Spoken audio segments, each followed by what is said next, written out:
Quem aqui está feliz aqui essa noite? É muito bom estarmos aqui juntos. Estou muito contente também.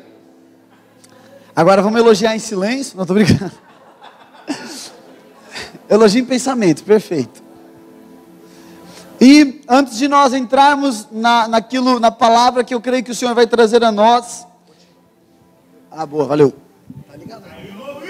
Boa, Luiz. Oh, meu Deus, por pouco tempo, hein? Como tá solteiro, eu não sei. Você olha para esse cara, você pensa, como ele tá solteiro? A galera deve estar cega aqui na igreja. Esse Luiz é partidão, hein? Engenheiro. Bota a palavra. Palavra. Ai, meu Deus. Vai casar. Mas antes de nós entrarmos profundamente naquilo que eu quero compartilhar, essa noite eu tenho o privilégio de ter um amigo meu aqui com a gente. Acho que muitas pessoas aqui conhecem, mas também muitos não vão conhecê-lo. E ele vai compartilhar um testemunho, algo que aconteceu na vida dele. Tenho certeza que vai nos acrescentar muito. Ele é um homem de Deus, muito legal. Se tiver oportunidade no final do culto, procura ele para conversar e conhecê-lo. Eu quero chamar o Xandinho. Chega aí no palco, vamos aplaudir o Alexandre.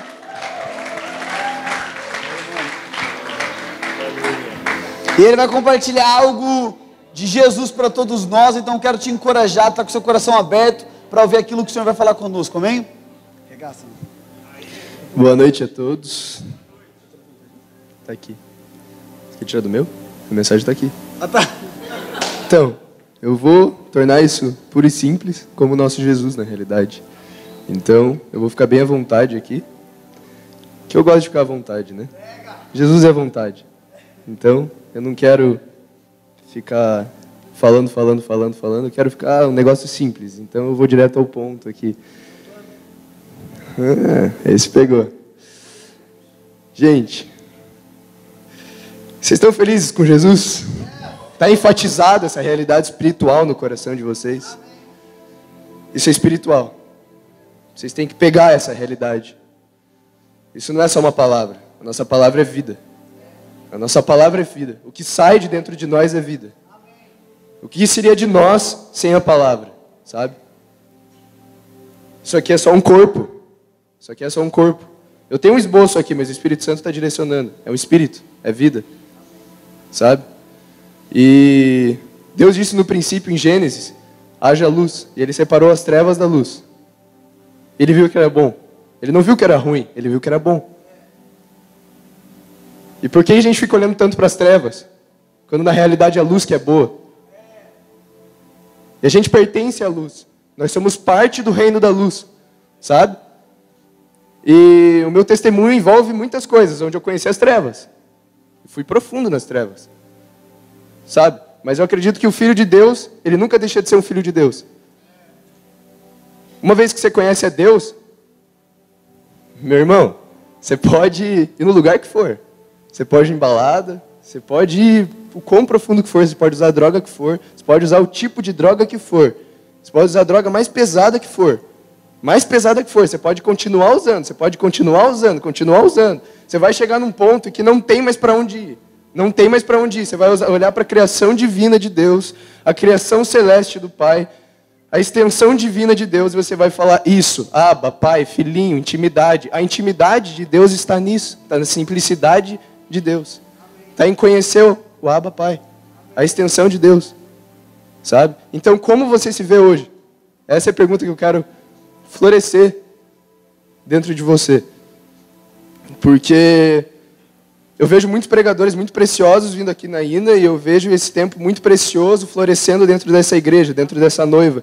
E eu quero profetizar isso dentro dessa igreja, que vai ter um novo tempo aqui. Sabe? Eu creio que Deus ele vai trazer um novo tempo aqui de entendimento, de florescer filhos que sabem quem eles são. E não desperdiçar quem eles são, como eu desperdicei. Eu fiquei 5 anos numa igreja, tendo entendimento, não, na realidade, recebendo entendimento, mas não pegando o entendimento de todo o meu coração e usufruindo.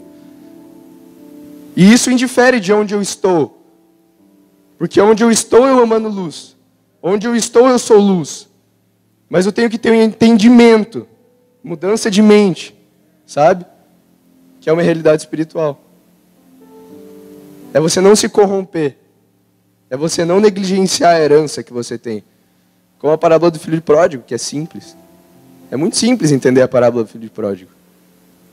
Meu, você pode pegar o anel mais precioso, as vestimentas mais preciosas que Deus coloca em você, e você querer se sujar e se jogar na lama de novo.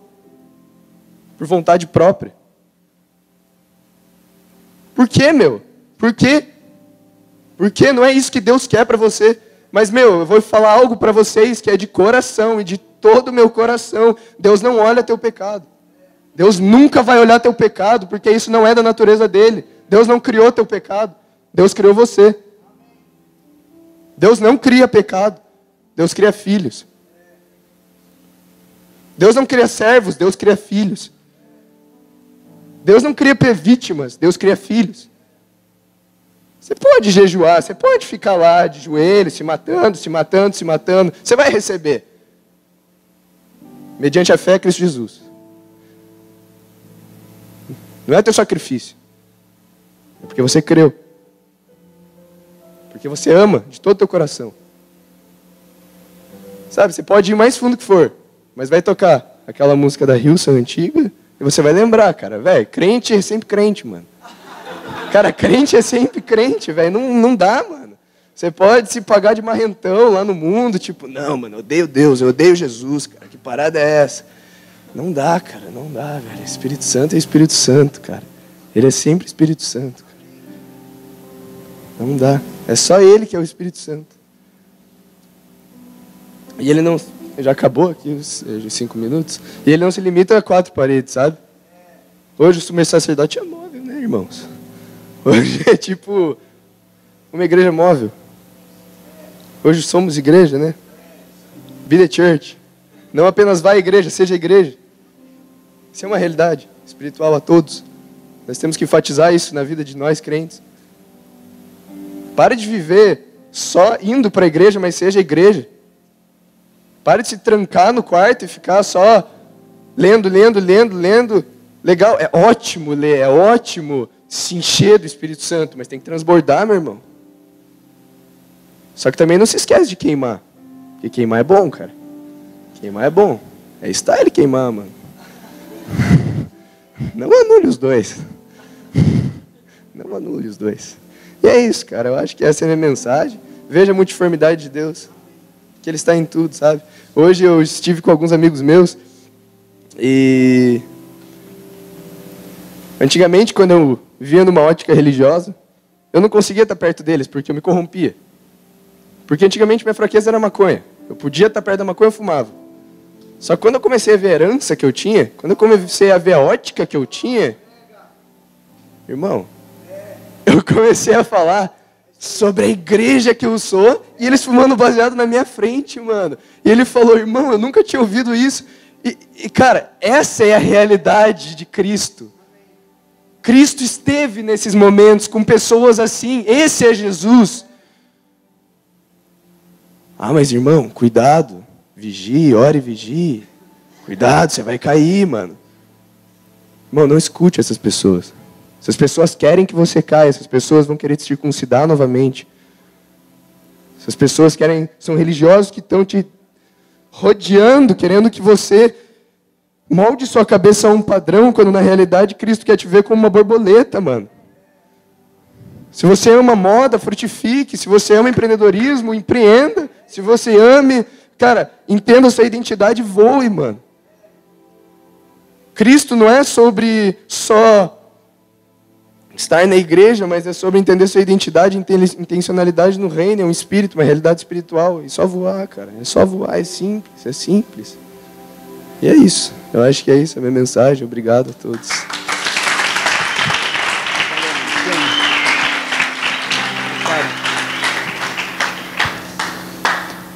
Gente, é muito legal a gente poder ouvir, né? Quantos aqui conheciam o Alexandre já? Não é tanta gente. Mas o Xandinho era daqui de Floripa. Com quantos anos saiu daqui mesmo? 12. Uns 12? Com uns 12 anos ele saiu, ele está com 20 hoje. E o testemunho dele é muito incrível, porque, sabe, entendendo que ele era filho, o que ele estava falando foi que, ao invés de pegar essa herança e usufruir, ele jogou a pérola aos porcos. ao invés de, a partir de todo esse entendimento, de toda a liberdade de Cristo Jesus, voar, ele escolheu, não, tudo bem, eu sou perdoado. E o que acontece, o que ele estava falando, é que a partir do momento em que houve o verdadeiro entendimento da obra e do amor de Cristo Jesus, foi impossível não ser luz. Por quê? O que a luz precisa fazer para ser luz? Brilhar, ela já é. A luz se esforça para brilhar. A luz faz quadrado, bolinha, X para brilhar. Era para rir para eu dar um gole de água. Valeu, galera. Alegria de Cristo. Mas a luz brilha. E é muito lindo, porque quando nós olhamos para Jesus, e hoje esse vai ser o tema, e esse é sempre o tema, mas quando nós olhamos para Jesus, nós encontramos a suficiência em Cristo. Certo? Cristo é suficiente. Nós não precisamos de mais nada além de Cristo. Nós não precisamos acrescentar nada a Cristo. Nós não precisamos fazer, eu amo Jesus, Jesus é bom, só que é Jesus, e aí eu preciso disso também. Não. Sabe, existe uma frase de um pregador que eu gosto muito, e ele fala assim, o problema é que muitas vezes a gente tornou a Bíblia um Deus e Cristo uma página. E isso é muito forte, porque a gente acaba tão perdido em coisas que na verdade elas são uma flecha para Jesus, e a gente esquece de entender que tudo na vida é sobre Cristo. Sabe, eu quero te encorajar com algo hoje, mas você não está vendo o Tiago aqui no palco. Você está vendo Jesus bonitão, estiloso. Você não está olhando para o lado e vendo o seu irmão na cadeira, mas a partir do sangue de Cristo, nós nos tornamos como Ele. Olha, essa verdade é uma realidade tão transformadora. Quando eu penso no Levi, quantos aqui já tiveram? Quantos aqui têm filhos? Ou tem um irmão, alguma coisa assim? Irmão vai acrescentar. Quem é que é irmão mais velho e viu o irmão nascer? Melhor, perfeito, boa, várias mãos, melhor assim. Vamos pensar comigo, olha que forte. O Levi, ele não fala, o Levi não anda, o Levi não raciocina, tipo, ele não sabe 2 mais 2 é 4. Raciocina, mas ele não raciocina tão profundamente. Se eu falar assim, não, mas se eu falar... Digamos, Levi, 2 mais 2 é 4? Dá. Essa vai ser a resposta. Então o Levi não tem esse raciocínio avançado. Vamos usar este termo. Vocês entenderam, certo? Então ele não faz o que um humano faz.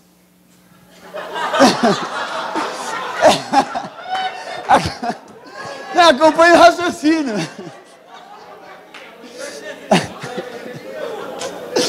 Ô Levi, quando você assistir isso, eu te amo, filho.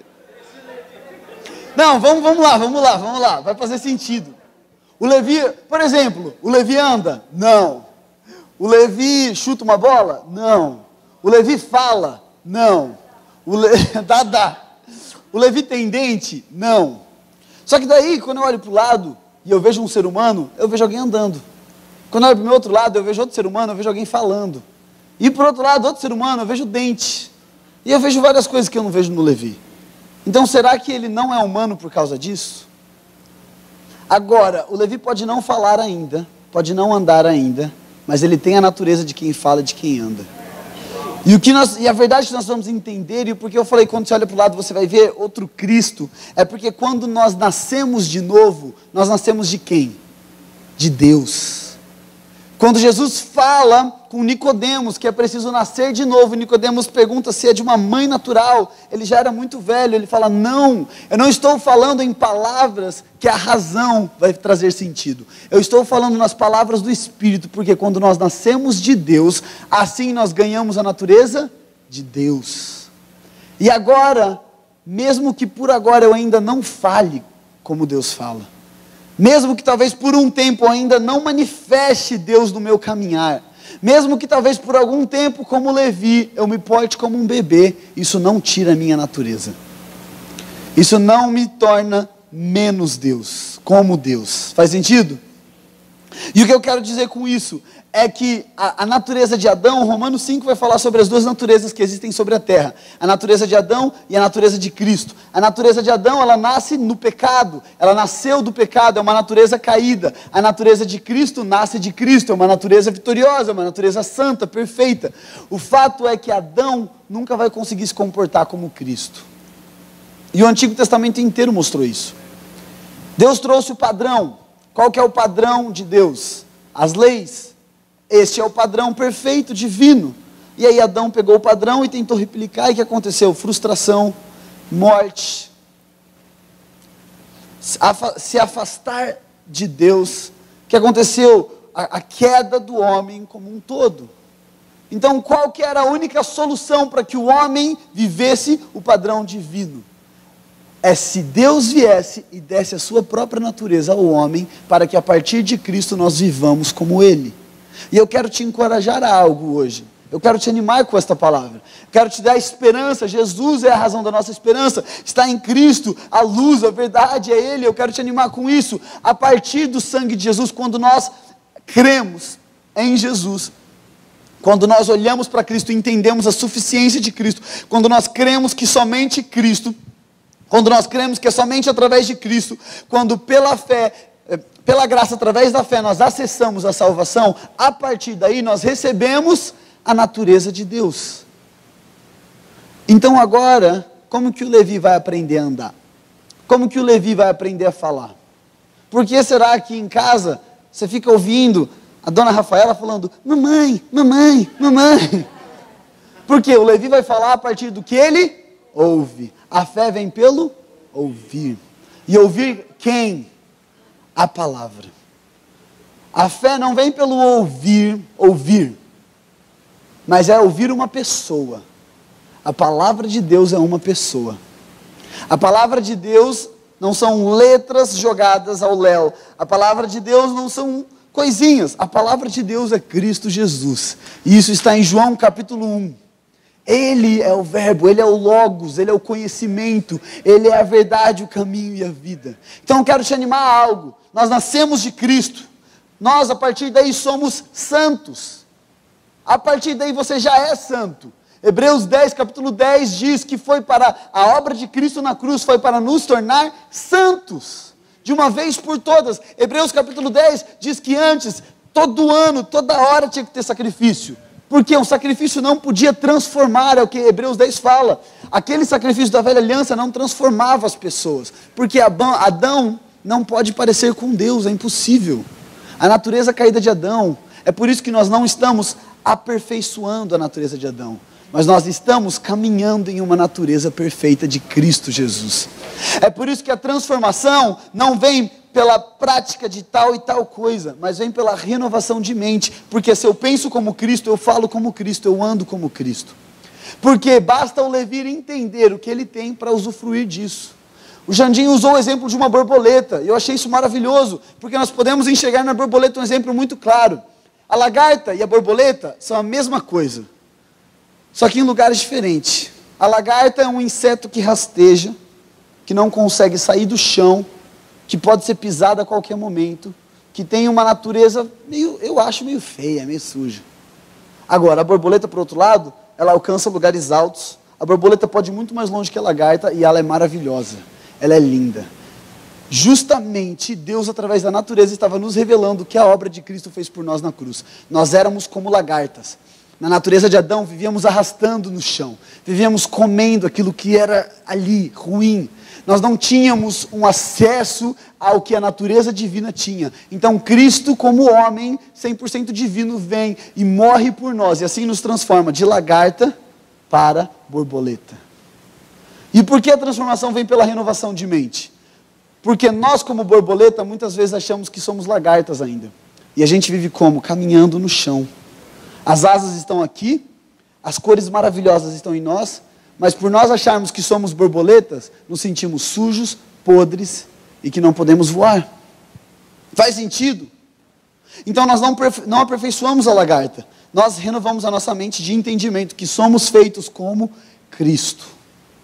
Foi Jesus que nos deu uma nova vida. É por isso que Efésios fala, eis que as coisas velhas se passaram, acabou, tudo se fez novo. Vamos pensar em uma coisa velha, um carro de 1950, é uma coisa velha, você vai ver, ele não vai funcionar algumas coisas, talvez ele vai usar mais gasolina, ele vai estar meio podre, meio caindo aos pedaços, meio sujo, meio enferrujado. Agora, para esse carro ser feito novo, o que acontece? Ele tem que desaparecer, você não reutiliza, você não reforma, você acaba com esse carro e você pega um novo, 2020, um carro 2020, aí quando você olhar para esse carro, você não está vendo aquele de 1950, você está vendo o carro de 2020, é isso, quando Jesus morre e ressuscita, ele não reforma o carro de 1950, ele te dá um carro novo, e agora para todo mundo que olha para você, enxerga o novo, e o novo se parece com Cristo.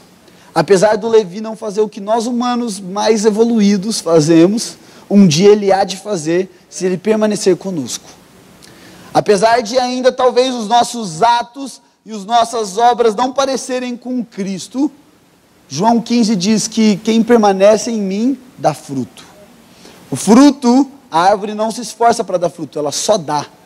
Nós não vamos passar a ter boas obras, obras de Cristo nas nossas vidas, por muito tentar, mas somente por permanecer em Cristo Jesus. Está fazendo sentido? Está todo mundo animado? Sim, sim, bem animado. Beleza, então vamos ler Mateus, capítulo 16, nós vamos ler essa noite. E eu acredito que Deus deseja, como todos os dias, nos revelar algo incrível em cima disso. Mas toda vez que nós olhamos para Cristo Jesus, é impossível não nos encontrarmos com a verdade. Toda vez que nós olhamos para Cristo Jesus, é impossível não sairmos de lá com mais esperança. E eu quero te encorajar com isso. Se em algum momento da sua vida, quando você vai orar, você sai de lá mais cansado do que antes de você chegar, é porque provavelmente existe uma mentira que está imperando na sua forma de orar. Porque Cristo fala: vinde a mim os que estão cansados, e eu vos aliviarei. A oração, a intimidade é um lugar de alívio. É um lugar de desfrute. É um lugar de descanso. É um lugar de nós permanecermos em Cristo. Amém? Então olha que incrível, nós vamos ler alguns versículos. Primeiro, não vamos ler o capítulo todo, mas algumas partes desse capítulo. Do versículo 1 ao 4, diz assim: os fariseus e os saduceus aproximaram-se de Jesus e o puseram à prova, pedindo-lhe que lhes mostrasse um sinal do céu. Ele respondeu: quando a tarde vem, vocês dizem, vai fazer um bom tempo, porque o céu está vermelho. E de manhã, hoje haverá tempestade, porque o céu está vermelho e nublado. Vocês sabem interpretar os aspectos do céu, mas não sabem interpretar os sinais dos tempos. Uma geração perversa e adúltera pede um sinal miraculoso, mas nenhum sinal lhe será dado, a não ser o sinal de Jonas. De novo, o sinal de Jonas. Então Jesus os deixou e retirou-se. Agora, rapidamente, esta palavra perversa e adúltera ali, no versículo 4, uma geração perversa e adúltera. Adúltera tem um significado de que antigamente era considerado adultério, a prostituição, quando o povo adorava outros deuses. Então adúltera ali está falando sobre idolatria. Mas a idolatria não está se referindo a um deus ali, a um pedaço de pau, a um pedaço de ouro. A idolatria é tudo aquilo que eu adoro, tudo aquilo que eu exalto, tudo aquilo que eu olho e me rendo a isso. E a palavra perversa, a palavra má em outras traduções, quer dizer pessoas que confiam e dependem do seu próprio esforço no original. Então quando Jesus está falando com eles que eles são uma geração má e adúltera, é porque ele está falando assim, vocês estão idolatrando aquilo que vocês mesmos podem fazer.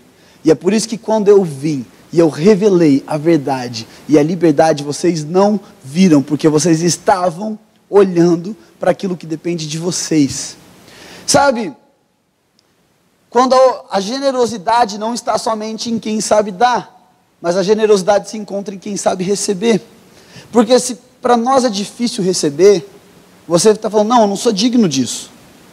Ah, quero te dar 100 mil. Para mim não. Não, cara, eu não mereço 100 mil. Só que se nós fomos feitos um com Cristo, quando eu digo que eu não mereço 100 mil, eu estou falando que Cristo não merece 100 mil. Porque se não sou eu que vivo, mas Cristo vive em mim, eu recebo o que Cristo merece, não o que eu mereço. Então, se para mim é difícil receber, é porque provavelmente eu não quero que isso venha com peso, mas é porque provavelmente a gente ainda confia naquilo que nós podemos ou não fazer. A gente ainda confia naquilo que depende de nós para ter ou não. E é justamente o que Jesus está falando, vocês não conseguem entender os tempos, porque o entendimento está voltado naquilo que depende de vocês para acontecer, mas, ei, eu trago boas novas. É bom e é novo. O antigo depende do seu sacrifício. O novo eu me sacrifiquei para você. O antigo você tem que ralar para ganhar. O novo você é filho, é tua herança. O antigo se você não lutar, você não conquista. O novo eu já te dei, basta receber. Agora, olha que incrível, ele fala sobre o sinal de Jonas. Quantos aqui lembram e conhecem a história de Jonas? Algumas mãos, provavelmente todas, mas nem todos tiveram o ânimo de levantar a sua mão. Mas a história de Jonas permanece 3 dias dentro de um peixe, de uma baleia, de alguma coisa no mar. E depois de 3 dias ele sai, ele vai para uma cidade chamada Nínive. Essa era uma das piores cidades daquela época. Os relatos históricos sobre Nínive era que os inimigos que eles conquistavam na guerra, eles penduravam o corpo nu por toda a estrada de Nínive até a cidade que foi conquistada. Para que todo mundo que passasse entendesse, caraca, se Nínive vier contra nós, é isso que vai acontecer com a gente. Então Nínive era uma cidade perversa, era uma cidade imoral, era uma cidade regaçadora, destruidora. E Jonas justamente resiste ir para Nínive, porque ele entende, Motorola, eu tenho, é o mesmo som do meu, Moto G5 meu. Foi mal, que na hora que foi já, Motorola. É clássico esse som. Foi mal. Então, quando Jonas não quer ir para Nínive, o único motivo dele não querer ir para Nínive é porque ele entende que no momento que ele chegar lá, a cidade vai se arrepender. E ele pensa, não, os ninivitas não merecem o perdão. Eles são muito maus. E é por isso que o final do livro de Jonas, ele acaba depressivo. Por quê? Porque Jonas experimenta a graça vivendo por meio da lei. Porque Jonas está vivendo o mérito. Jonas está depositado naquilo que ele acredita que merece ou não. E de repente ele vê um Deus que simplesmente perdoa. Que simplesmente é misericordioso, sem com que o povo tenha feito nada. Então quando Jesus fala que o único sinal que ele traria seria o sinal de Jonas, sim, ele está se referindo à sua morte e ressurreição. Mas ele também está se referindo à misericórdia. O sinal de Jonas a partir de Cristo, nós não recebemos mais o que a natureza de Adão merecia, mas a partir de Cristo nós recebemos o que a natureza de Cristo merece. E como Cristo já pagou o preço, a única coisa que nós merecemos a partir do sangue é a bondade, misericórdia e o amor de Deus. Toda a ira que Deus depositaria sobre o pecado, e não sobre nós, mas sobre a natureza pecaminosa, caiu sobre Jesus. Agora, se a ira se esvaziou em Cristo Jesus na cruz, o que sobrou para nós? Tudo isso que você pensou. Talvez bondade, amor, glória, alegria. Sabe, se Deus nos vê como Ele vê a Cristo, quais são os pensamentos de Deus a seu respeito? Se Deus fala que Cristo era a luz dos homens, e depois Jesus fala que nós somos a luz do mundo, o que isso está querendo dizer? Olha que poderoso, olha que profundo. Deus, Ele ama os seus filhos a tal ponto de confiar a eles aquilo que Ele confiou a Ele mesmo como Cristo. Deus ama os seus filhos a tal ponto de fazê-los livres de uma natureza escravizada pelo pecado e torná-los filhos. Olha, o Lucas essa semana estava compartilhando algo comigo e eu achei fascinante. E ele estava falando comigo, com as outras pessoas que estavam juntos. E ele estava falando que quando Cristo vem para a terra, muito bom isso, o motivo de Cristo vir aqui e nos servir é porque Ele já tinha tudo. Não tinha como Ele receber nada de ninguém. Então a palavra fala que Jesus veio e ele nos serviu porque ele só tinha para dar. Jesus só tem para nos dar. E agora nós como filhos nascemos para receber o amor de Deus. E como fomos feitos iguais a Cristo, na terra nós somos como Ele, a gente só dá. Sabe, o servir não é uma obrigação, servir não parte da obediência, servir parte da nossa natureza. Servir é transbordar de bondade, servir é transbordar de Deus a ponto de não para em mim. Faz sentido? Isso é muito gostoso. Então, olha isso, nós entendemos aqui que primeiro Jesus começa a revelar então qual vai ser o seu plano perfeito para nos transformar de Adão a Cristo. Versículo 5 até o versículo 12 diz assim: indo os discípulos para o outro lado do mar, olha agora, essa aqui é muito engraçada, esqueceram de levar pão. Disse-lhe Jesus: estejam atentos e tenham cuidado com o fermento dos fariseus. Aí olha a resposta. Versículo 7, e eles discutiam entre si dizendo: é porque não trouxemos pão. E aí versículo 8, percebendo a discussão, Jesus lhes perguntou: homens de pequena fé, por que vocês estão discutindo entre si sobre não terem pão? E eu fico imaginando a cabeça de Pedro pensando: cara, você não pegou o fermento com o fariseu ali? Ele tinha fermento para dar, porque era o fermento do fariseu. Fiquei pensando na padaria do fariseu ali na esquina. Falou: oh meu Deus, Pedro, você esqueceu de passar na padaria do fariseu e pegar o fermento. Fiquei só pensando nisso, não é não que tem acontecido. Nem tinha padaria na época. E aí versículo 9, olha agora, Jesus continuou a sua resposta aos discípulos. Ainda não compreenderam? Não se lembram dos 5 pães para 5.000 e dos quantos cestos vocês recolheram? Nem dos 7 pães para os 4.000 e quantos cestos vocês recolheram? Como é que vocês não entenderam que não era de pão que eu estava lhes falando? Olha até aqui. Sabe, aquele momento os discípulos ouviram o que Jesus falou e eles, na hora, pegaram aquilo que era sobre uma realidade de Cristo e trouxeram para a realidade de Adão. O que deveria ter sido recebido pela natureza divina foi recebido pela natureza de Adão, e eles pensaram: nossa, esquecemos o pão de novo. João, é a 3ª vez que a gente sai para pregar sem pão. E naquela hora, eles, ao invés de em fé ouvir o que Cristo havia falado, eles ser revelados pelo Espírito, foi pelo entendimento que eles absorveram as palavras de Jesus. Só que olha que forte, Jesus, neste momento ele começa agora a falar aquilo que ele já tinha falado em Mateus 6. Ele fala: ei, vocês não estão lembrando o que aconteceu? Você acha que se a gente tivesse saído sem fermento eu ia estar preocupado? Você acha que ia preocupar em me trazer medo, eu que sou Cristo, não ter comida aqui na minha mão?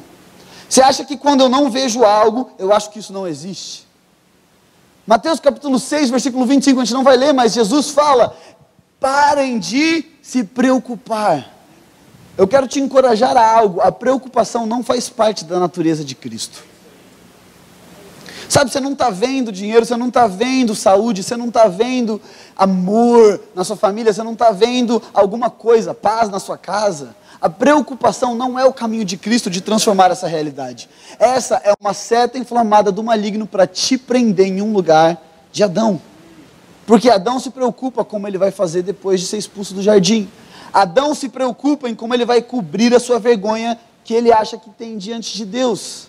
Mas Cristo, diante da cruz, não se preocupa o que vai acontecer.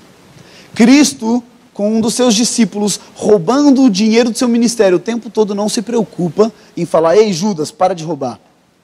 Cristo, diante da traição, não se preocupa em falar: ei Judas, seu traidor.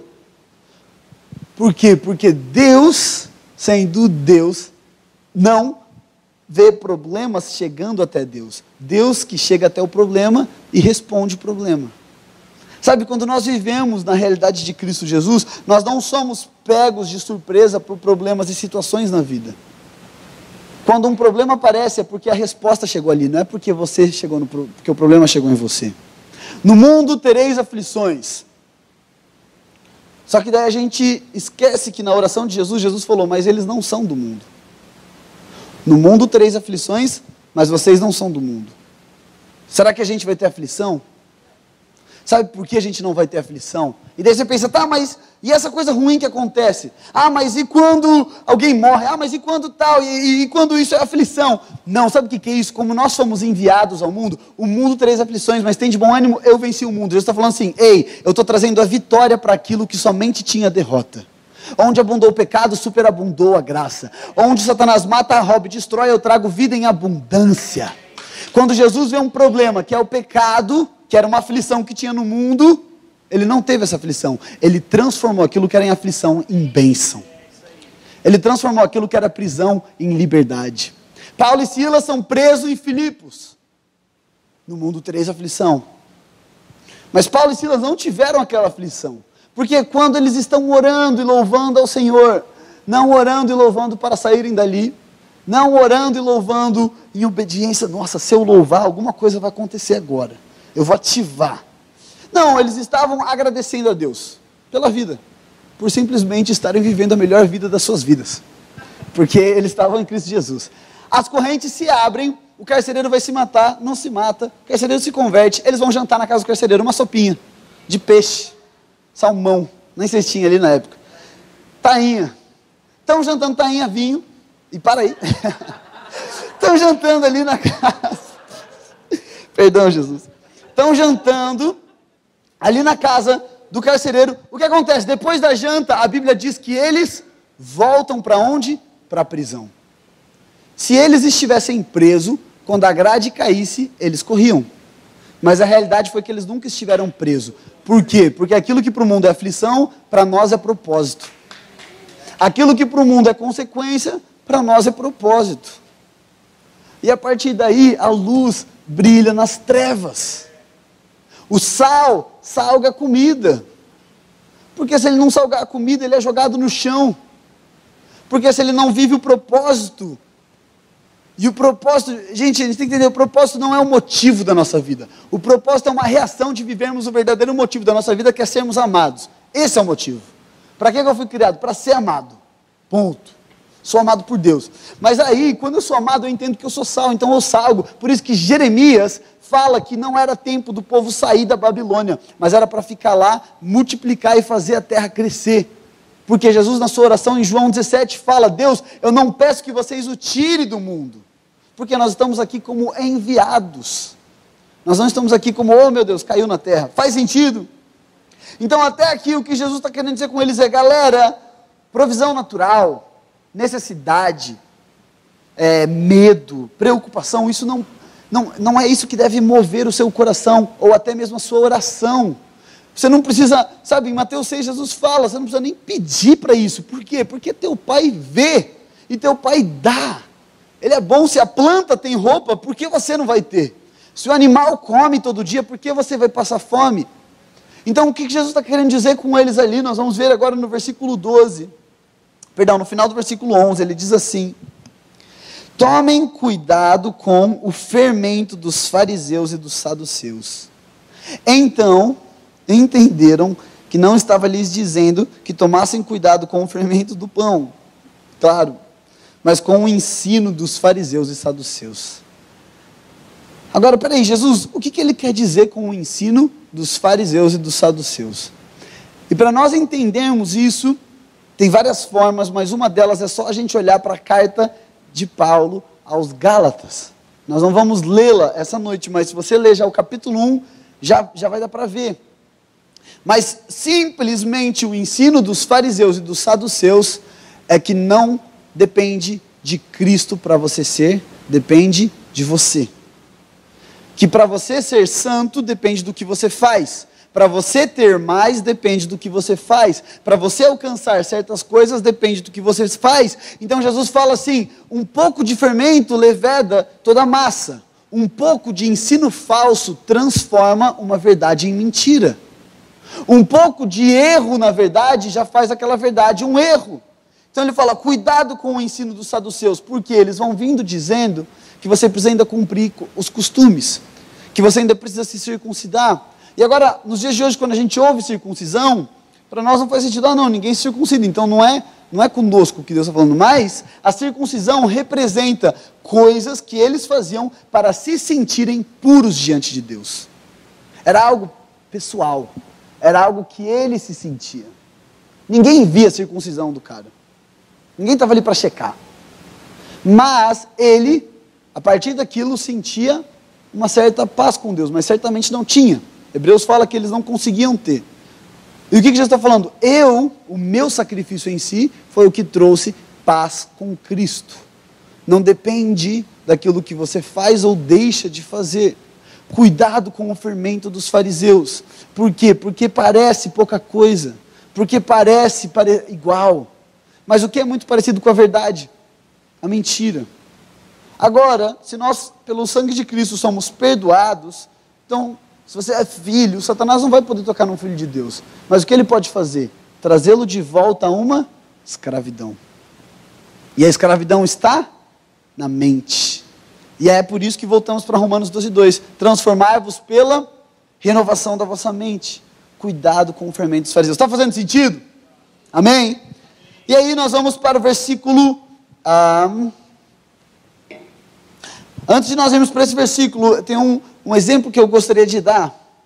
Porque o problema que aconteceu muitas vezes é que a gente pegou uma prática feita por Cristo na Bíblia, ou uma prática feita pelos apóstolos, e dizemos que para isso acontecer, para você viver isso, você tem que fazer isso. Vou dar 2 exemplos muito claros. Vamos pensar no médico.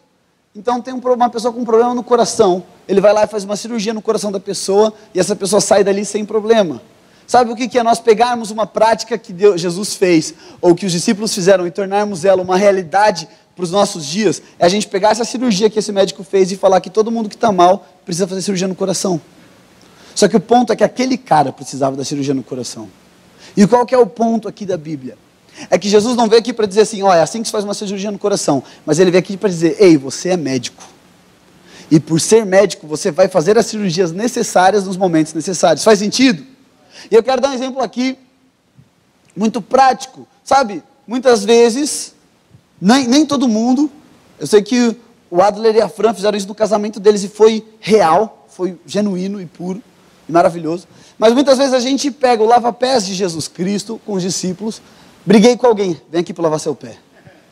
Vamos honrar o pastor, vem aqui para lavar seu pé.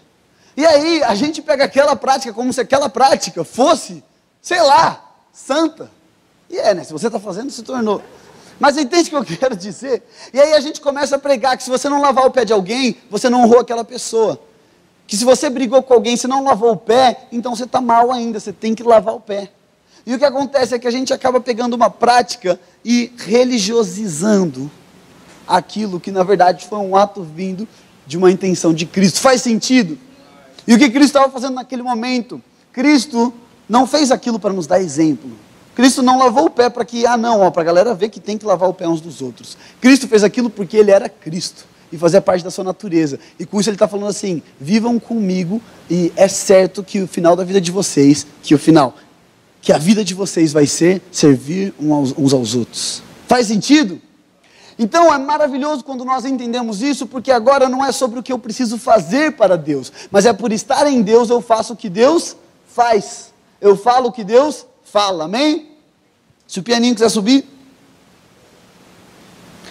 E quando nós olhamos para Hebreus 11, e nós olhamos para os heróis da fé, você já reparou que Sansão está entre os heróis da fé?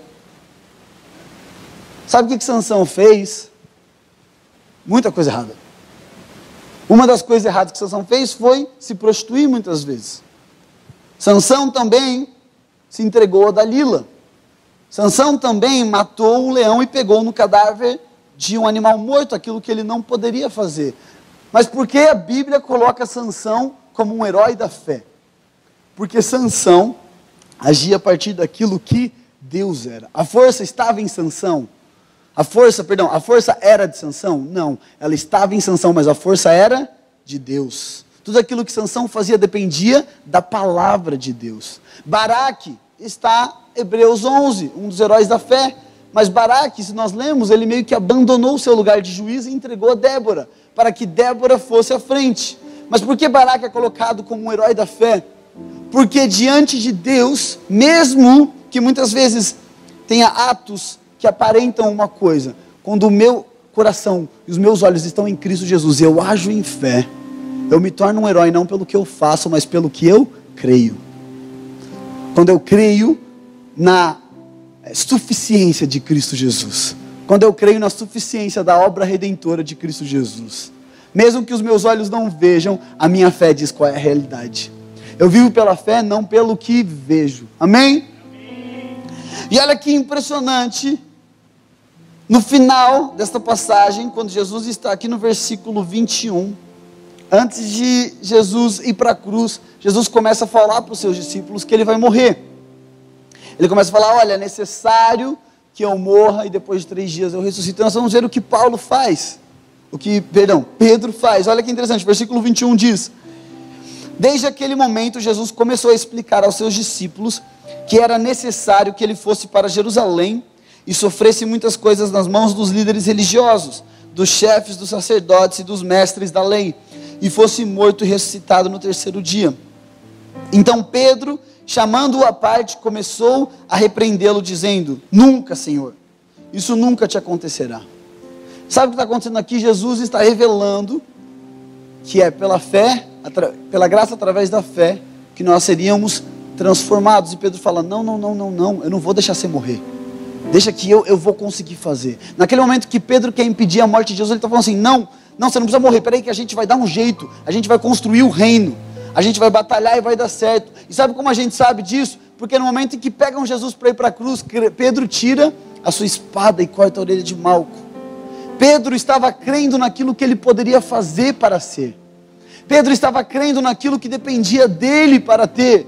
E ele estava tentando até mesmo impedir Jesus de completar a obra redentora na cruz. Agora olha como Cristo responde a Pedro. Versículo 23, Jesus virou-se a Pedro e disse: para trás de mim, Satanás, você é uma pedra de tropeço para mim, e não pensa nas coisas de Deus, mas nas dos homens. E o porquê Jesus faz isso? Porque quem é o pai da mentira? É Satanás. E naquele momento, Jesus estava transformando a mentalidade de Pedro, e está falando, Pedro, não deixe com que as mentiras de Satanás digam a você que depende de algo que você possa fazer, porque isso é uma pedra de tropeço para você, porque isso é pensar nas coisas da terra, que significa, o que a razão humana diz que deve acontecer para algo vir, não é o que a mente de Cristo nos diz. O que a mente de Cristo diz que nós somos herdeiro. Herdeiro conquista algo? Não, herdeiro recebe. Um guerreiro que não tem, precisa conquistar, mas um herdeiro que já é dele, precisa somente receber, tomar posse, acessar. O acesso da herança é pela fé em Cristo Jesus. E o que acontece é que naquele momento Pedro estava tentando dizer, não Pedro, não Jesus, você não precisa morrer. A gente vai te manter aqui na terra com a gente. E Jesus fala, para trás toda a mentira que está sobre a mente de Pedro, porque isso é a forma caída de pensar, de Adão, não a de Cristo. E a palavra continua, versículo 24, então Jesus disse a seus discípulos, se alguém quiser acompanhar-me, negue-se a si mesmo, tome a sua cruz e siga-me, pois quem quiser salvar a sua vida, a perderá, mas quem perder a sua vida por minha causa, a encontrará. Olha que texto maravilhoso, tome a sua cruz e siga. A cruz de Cristo era a cruz de quem? Nossa. O que Cristo carrega era a nossa cruz, era a nossa culpa, o nosso pecado, a nossa condenação, a nossa sujeira, as transgressões que estavam sobre nós, o salário que era a morte cairia sobre nós, e Jesus leva isso sobre ele. Então quando Cristo fala, quem deseja seguir a mim, tome a sua cruz, significa, pegue aquilo que eu te dei por pegar o seu e te dar o meu. Tomar a nossa cruz significa simplesmente confiar naquilo que Cristo já fez. Tomar a cruz significa confiar na obra consumada, que não nos resta nada a fazer, que não resta sacrifício a acontecer, somente confiança na palavra que é Cristo Jesus. Negue-se a si mesmo e siga-me. Olha que incrível! Negue aquilo que você poderia fazer. Sabe, verdadeiramente, eu não acredito que Deus tá tipo se importando assim, caraca, esse cara tá indo para as nações, nossa, esse cara aí tá convertendo milhões, nossa, esse cara aí tá pagando um preço, não tá nem dormindo direito para realizar vários projetos. Eu não acredito que isso é o que está no coração de Deus. O que eu acredito que está no coração de Deus é: caramba, esse cara deixa eu amar ele. Ele aceita tudo que eu fiz. Ele recebe um presente e fica alegre. Ele olha para a minha obra redentora e confia nisso a tal ponto de negar a si mesmo e não depender de nada que ele faça. Ele confia em mim a ponto de qualquer coisa que aconteça na vida dele, ele sabe que a glória é minha. E qualquer problema que apareça na vida dele, ele sabe que a resposta sou eu. A ponto de momentos de aflição que o mundo traria, ele não se torna aflito, porque não é a circunstância que define os sentimentos ou a maneira que ele age, mas ele se torna a resposta, porque em mim ele é a luz do mundo. Caraca, que maravilha esse cara que entendeu que eu nele sou a esperança do mundo, porque todos aqueles que se achegarem a ele se achegaram a mim, porque ele se fez um comigo, e agora nós somos indivisíveis, e agora nós nos tornamos a mesma coisa, sabe? E aí você pode perguntar: tá, mas o que a gente faz não importa? Não, o ponto não é nós focarmos nisso, o ponto é o que nos importa é Jesus, e o que a gente faz reage a com quem nós estamos. Quando perguntaram para Jesus sobre o que ele fazia, ele falou: é simples, eu faço o que eu vejo meu pai fazer. Quando te perguntarem assim: cara, como você está vivendo isso? Como você se livrou desse pecado? Como você conseguiu chegar nesse lugar? Como você conquistou isso? Você vai falar: nada, eu não fiz nada, meu irmão. Quem fez tudo foi Cristo. Já era meu, Ele tinha me dado, eu só entendi isso, criei, recebi, e agora eu estou vendo. E agora eu estou vivendo. Abraão, mas como você começou um povo tão numeroso que é maior que as estrelas do céu e as areias da terra? Eu não sei, meu irmão. Eu ouvi Deus falando, eu criei no que Deus falou, e por crer eu vi. Nossa, Tomé, como que você está vivendo esse evangelho tão poderoso? Olha, chegou um momento que eu até precisava ver as coisas para crer, mas aí a paciência e o amor de Deus transformou meu entendimento, e agora eu creio, por isso eu vejo. Nossa, Paulo, você era o perseguidor da igreja, a sua vida era matar, destruir as pessoas, prender as pessoas, por que agora você morre por elas? Por que agora você sofre por elas? Você tem que entender, a resposta de Paulo, que eu não estou sofrendo pelas pessoas, eu simplesmente amo como Cristo ama. O que era para a terra sofrimento, para mim é lucro. Para mim é glória. Eu estou morto, a morte é lucro, e nós morremos em Cristo Jesus. Acabou, a partir dali você não está mais vivo, quem está vivo em você é Cristo. A partir dali as obras não são suas, as obras que vêm são de Deus, e por virem de Deus é Ele que gera, é Ele que faz. É por isso que diz que é o fruto do Espírito, não é o fruto do nosso esforço, não é o fruto do nosso trabalho, é o fruto do Espírito, porque a partir de um relacionamento é óbvio que vai vir uma hora. Eu não preciso me preocupar em como vai vir. Eu não preciso me preocupar para vir. Eu simplesmente descanso. É por isso que a gente já falou sobre isso aqui uma vez. Gênesis capítulo 2, versículo 2 e 3, diz que ao finalizar a obra, Deus descansou. Em outras palavras, tetelestai. Ao finalizar a obra, Deus disse: está consumado. O cordeiro foi imolado antes da fundação do mundo. E agora, o que eu faço? Descanso. É por isso que Josué e Caleb são os únicos que entram na terra. Já parou para pensar que Deus tinha dito que aquela geração não entraria na terra, mas Josué e Caleb faziam parte daquela geração? O que nos faz entender que geração não vem de idade, geração vem de fé. A geração está totalmente ligada com a fé. E a geração de Josué e Caleb foi a geração daqueles que creram, por isso viram. Daqueles que creram, por isso acessaram a herança. Como que Josué conquista Jericó? Sem fazer nada. Ele crê no que Deus fala, ele desfruta o que Deus fala, ele recebe a herança, ele não conquista Jericó, ele recebe Jericó. Faz sentido?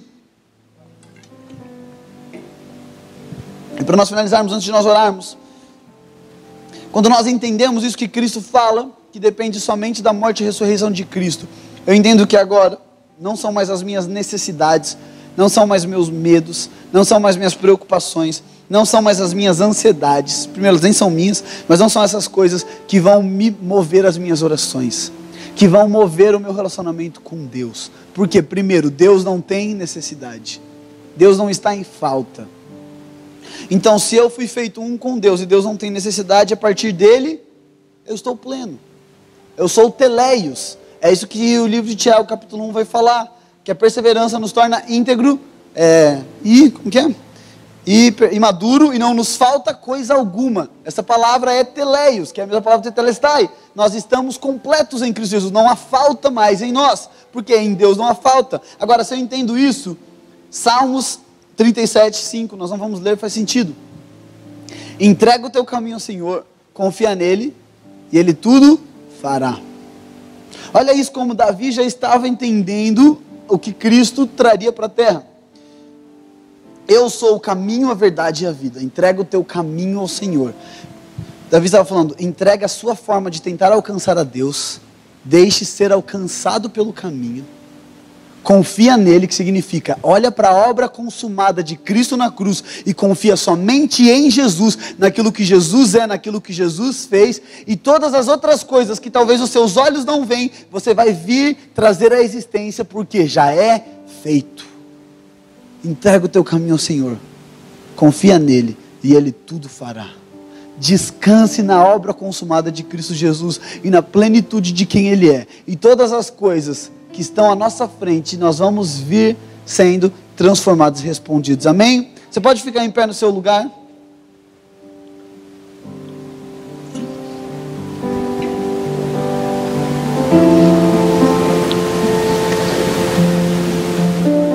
Se você puder fechar o seu olho rapidamente.